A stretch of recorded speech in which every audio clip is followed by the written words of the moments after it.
Idol, magandang tanghali. Mag-overtime na kami. Okay na yung terrace dito. Pintura na lang. So, mananghalian muna tayo.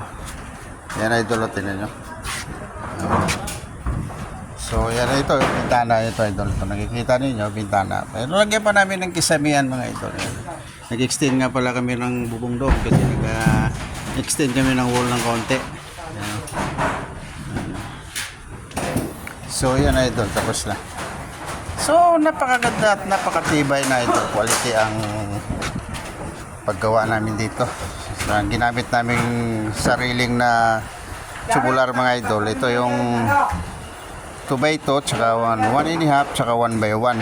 Nagsama ko yung tatlo mga idol. Ayan. Ito nga pala idol yung in-extend namin dito. Ayan idol. Ayan, in-extend namin yan sa ibabaw. Kasi nag-extend kami ng wall. Ayan o, extend natin sa taas. So ayan o, ginagawa na nila sa bubong taas. Ito pa pala labas na ito. Sa sip kami masyado ulit kasi naglagay kami ng indamyo. Ayan idol. Ayan si MC baba na. So kisamin na lang idol sa kapinturang kulang nito. Maganda na. Saka yung binil dito sa marine na na sinahig namin na 3/4.